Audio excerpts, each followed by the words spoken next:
Aquí estamos de regreso en el pique de Falo otra vez de Tiva TV. Gracias por estar con nosotros. En esta parte del programa hablando con Waldemar Serrano de varios temas, ¿verdad? Esto es un coloquio que tenemos en esta noche y usted en su hogar pues hace lo propio junto a sus seres queridos, ¿verdad? Y reflexiona. Qué bueno que acaba de llegar un mensaje de texto en este momento porque precisamente de ese tema es que voy a hablar con Waldemar Serrano. La gente en estos tiempos donde existen diversos mecanismos de comunicación realmente se comunica. La comunicación es un poco distorsionada. ¿Por qué es un poco distorsionado? Pues porque yo te puedo enviar un texto y tú lo puedes interpretar de alguna forma. Mi intención era una, pero tú lo puedes interpretar de otra y empiezan entonces los conflictos. Y debe haber momentos y momentos para uno enviar una comunicación electrónica. No todo momento se presta para una comunicación de un mensaje de texto. Hemos perdido hasta la habilidad de conversar, de dialogar, de hablar, número uno en persona y número dos a través de los teléfonos. Ya casi la gente no habla por teléfono, ahora la gente lo que hace se textea o utiliza WhatsApp o las redes sociales. De hecho, ha sido bien curioso porque antes tú te comunicabas con las personas, ¿verdad? Físicamente. Después llegó el teléfono, donde pues, si era importante, pues tú levantabas el teléfono, lo estabas llamando, después llegó el celular, después del celular llegaron las redes sociales y entonces la comunicación verbal y física ha ido disminuyendo. Mira, y entonces los conflictos siguen aumentando. Es curioso, ¿no? Porque mientras más tecnología hay, los conflictos continúan. Yo recuerdo mucho tiempo atrás cuando en casa se puso el primer teléfono de la Puerto Rico Telephone Company para aquella época. Sí, el negro, sí, de esto. Uno era loco de recibir una llamada y yo recuerdo que uno se pegaba a ese teléfono. La gente se peleaba. Estaba horas hablando y entonces los viejos...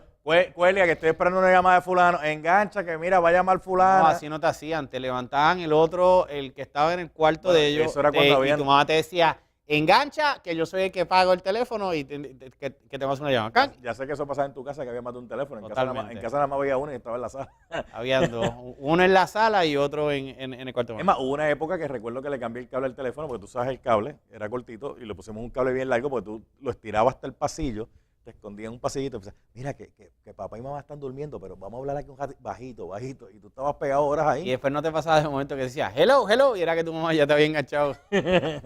pero lo que estaba planteando, ya eso se ha perdido, ya la gente no quiere hablar, no quiere dialogar, ¿por qué?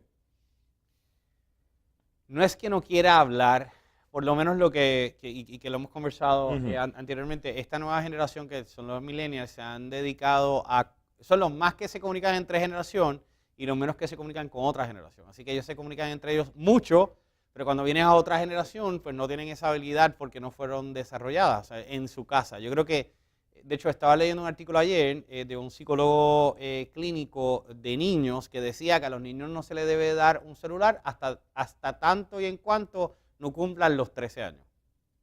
Mira qué interesante. Porque antes de eso, déjame decirte algo. En el nivel cognitivo, no se desarrolla el cerebro como se supone que se desarrolla. Me has dado una línea para yo improvisar aquí ahora mismo y tirar un chistecito de esos mongos que yo tiro. Tú sabes que hoy en día los bebés, ¿cuáles son las primeras palabras que normalmente decían los bebés? No sé. Mamá, papá, ¿verdad? Era lo que normalmente decían, ¿verdad? Ahora los bebés lo primero que dicen, WhatsApp. WhatsApp es lo primero, porque como le damos... Que no estaba tan malo, yo creí que iba a ser peor. Eso me da pie a presentar a mi próximo invitado. El amigo Mario Ramos está con nosotros acá en la lista de noticias, escritor. Bienvenido, Mario. ¿Cómo estás? Bien, gracias. Gracias por la invitación. Está muerto la risa ahí con eso de que a los bebés ahora lo primero que dicen es WhatsApp en vez de papá o mamá. No, está bueno porque es un chiste que es sano, pero detrás del chiste, en la entrelínea del chiste, hay un mensaje. Sí. Hay un mensaje de cuál es la realidad social, no solamente en Puerto Rico, sino en el mundo. O sea, los chistes, es más, me acuerdo una vez un chiste que hizo un estudiante hace como 8 años que decía que las cebras estaban pasadas de moda porque las cebras eran en blanco y negro y no a colores. Y entonces, de momento es un chiste mongo, pero hay un mensaje. Pero fíjate que uno puede hasta profundizar en cualquier cosa. Y Mario Moreno Cantinflas, yo creo que fue uno de los comediantes a nivel mundial que a través de la comedia enviaba mensajes de índole social, ¿verdad? en muchos cambios. Ahora usted me menciona la cebra, de que debe ser bien antigua porque es en blanco y negro, pero entonces uno podría argumentar ahí, Waldemar, por ejemplo, ¿las líneas de la cebra son blancas o son negras? ¿Seguro? Sí. Depende de la perspectiva de cada cual. Y depende del año en que hiciste el chiste. Claro, pero depende de la perspectiva de cada cual, porque alguien te puede decir, no, las líneas de la cebra son blancas, y otro te puede decir, no, las líneas de la cebra son negras, pero al final del camino sigue siendo cebra. O sea, depende, eso es como lo del 6 y el 9, fíjate, depende en qué área tú estés localizado, así va a ser tu visión del mundo. Seguro. Y desgraciadamente eso es lo que sucede. En vez de enseñarle a los niños a la inclusión, mira ahí. Ahí tienes la cebra. ¿Qué tú ves ahí? ¿Tú ves rayas blancas o rayas negras? No, la cebra te está mirando a ti porque... Sí, que es bien interesante, y lo hemos hablado cuando hicimos el taller, en donde dentro de la comunicación está el receptor, está el emisor, pero ese mensaje como tal, los métodos que se están utilizando, distorsionan el mensaje. Y lo vemos todos los días, donde vemos analistas políticos que uno te dice una cosa, otro te dice otra cosa en los medios de comunicación y en el momento están en un restaurante comiendo ellos juntos. Pero ahí uno tiene que ser, el ciudadano tiene que ser responsable y escudriñar. ¿Seguro? Y escudriñar y escudriñar. Pero bueno, Mario Ramos acaba de presentar recientemente su nuevo libro en la librería Norberto González, en Plaza Las Américas, en la nueva librería de Norberto González, que la verdad que aquello ahí está espectacular. Sí, en la librería que queda en el tercer nivel de Plaza Las Américas, y lo presentamos el viernes pasado. El título de este libro está bien interesante. Fuera del laberinto. Fuera del laberinto. ¿De qué laberinto? Del laberinto político en Puerto Rico. El subtítulo es La estadidad como igualdad y soberanía. Y hasta ahora se han vendido bastante. Y es el tercer libro. El segundo fue sobre los casinos. Y el primero fue sobre el discurso cultural del movimiento estadista durante el siglo XX. Y el próximo, pues ya serán otras cosas, porque ya a veces es bueno dejar descansar Vamos a ver si para el próximo ya hemos salido del laberinto, porque ahora mismo no. De hecho, próximamente aquí en Puerto Rico se va a llevar a cabo un plebiscito el 11 de junio, un plebiscito que está promoviendo la administración del doctor Ricardo Rosselló Nevares. Sin embargo, otras facciones, otras ideologías han llamado un boicot a participar del plebiscito. ¿Cómo resolvemos el estatus de nuestra isla del encanto? ¿Cómo salimos de ese laberinto? Si cada vez que se va a llevar a cabo un proceso, hay sectores que dicen, si no es como nosotros planteamos, no jugamos. Ese es el problema de cuando, y esto es una crítica constructiva que yo hago, de cuando los plebiscitos son de legislación criolla. Aquí esto se va a resolver cuando el plebiscito sea de legislación congresional.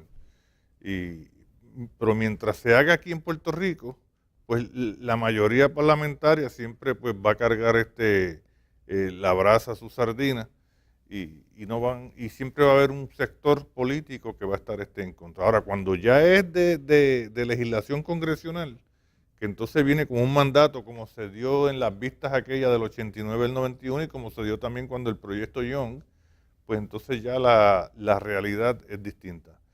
Y aún así hay fuerzas que tratan de cancelar a las otras, porque en el Congreso, en la década de los 90, hubo un cabildeo fuerte en contra de la estadidad. De hecho, hubo un momento que se aprobó en el Congreso, en uno de los cuerpos, no en el Congreso como tal, en uno de los cuerpos, un proceso para llevar a cabo un plebiscito federal en Puerto Rico, pero entonces en el otro cuerpo se colgó.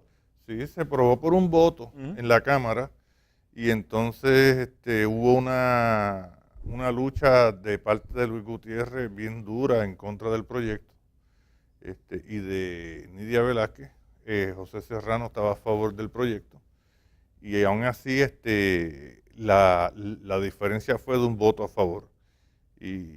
Y no es fácil, el Congreso de los Estados Unidos es un cuerpo grande, bien burocrático. Ningún congresista tiene intereses en Puerto Rico, cada congresista tiene intereses en su distrito, porque el congresista tiene intereses donde acumula votos. Claro. Fuera de allí, no. Fuera de allí lo que hace son favores. Pues le hace un favor a otro congresista. Pues, pero a cambio que le devuelve el favor en algún momento. Exactamente. En otro momento. Es que tendría que ser, Mario, que el Congreso de los Estados Unidos haga como hizo con promesas, como que esto es lo que se va a hacer. Exactamente. Y por aquí nos vamos. Y el problema es que una cosa es la realidad política y otra cosa es la realidad sociológica. Yo no sé cuál ha sido la reacción del pueblo ante el caso Sánchez Valle y ante promesas. Ok, tú le preguntas a cualquiera, sí, somos colonia.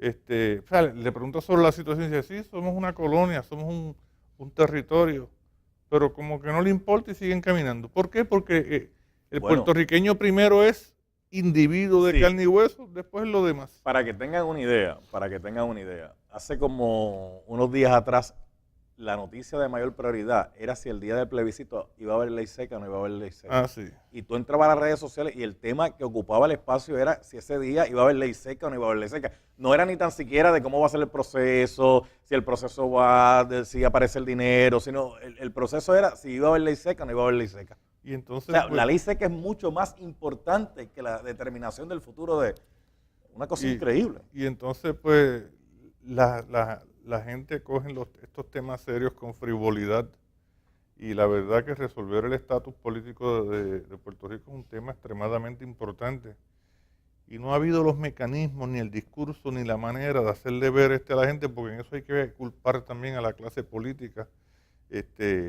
porque la gente, pues por supuesto, relaciona la cuestión del estatus con la clase política. La imagen de la clase política se ha desplomado. Pues entonces todas las cosas relacionadas con la clase política pierden brillo también. Y eso es lo que estamos viendo en los últimos años de todo el espectro político. Y es triste que eso pase, ¿verdad? Porque la verdad es que la falta de derechos en Puerto Rico es dramática. O sea, el logro de la igualdad es que tu ciudadanía tenga los mismos derechos. O sea, Ed Warren dijo en una opinión disidente que después en un caso en el Supremo, que después se convirtió en opinión mayoritaria, que la ciudadanía es el derecho básico de una persona para tener derechos. Y entonces tenemos una ciudadanía, pero no tenemos esos derechos. Entonces, para tenerlos hay que mudarse a los estados. Imagínate Donald Trump, que es el presidente de los Estados Unidos, que mañana dijera, pues la semana que viene mi domicilio va a ser en Puerto Rico. Y ahí es que yo voy a vivir, porque los presidentes votan en su domicilio, no es que en Washington ellos no votan en su domicilio. El día de las elecciones van a su domicilio y ahí votan. Entonces, pues si Donald Trump tiene su domicilio en Puerto Rico, el día de las elecciones él no puede votar por él mismo para la reelección porque aquí no se puede votar por el presidente. Eso es lo dramático del caso nuestro. Y eso es lo que yo entiendo que hay que inculcarle al pueblo y que vaya a votar, porque es la única manera que podemos salir de esto y o somos independientes o somos un Estado en igualdad de condiciones y derechos. Por un lado le decimos al pueblo que salga a votar, pero por otro lado le decimos que hacer el proceso desde Puerto Rico en cierto modo y en cierto grado de futilidad. Es un poco de futilidad en el sentido de cómo la gente lo ve.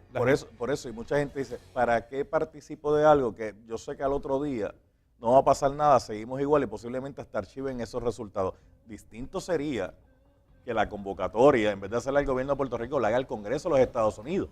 Porque entonces ahí la gente diría, espérate. Sin embargo, ya aquí lo que están son los congresistas, ya esto es vinculante y ya el resultado tiene otro peso. Sin embargo, si hay una participación alta, tiene un peso tremendo, porque en el pasado plebiscito habían dos preguntas. Una para las alternativas políticas. La primera era para la condición. ¿Está de acuerdo con la actual condición política? Sí o no. Ganó el no con el 54%. No era vinculante, pero el peso moral enorme que tiene ese 54% hasta el día de hoy, no hay manera de borrarlo en la historia de Puerto Rico. Es un peso moral que jamaqueó el sistema y puso a pensar a muchos de los actores que hay en Washington. Y eso podría pasar en una participación alta, que la participación derrota al boicot. Voy a hacer una pausa, pero vamos a tirar otro chistecito. Pues no, me gusta que la gente se vaya contenta y alegre, ¿verdad? No se vaya a dormir con carga y eso. ¿Quién nos va a dar la estadidad? ¿Donald Trump o Frank Underwood? The House of Cards. Regresamos en breve.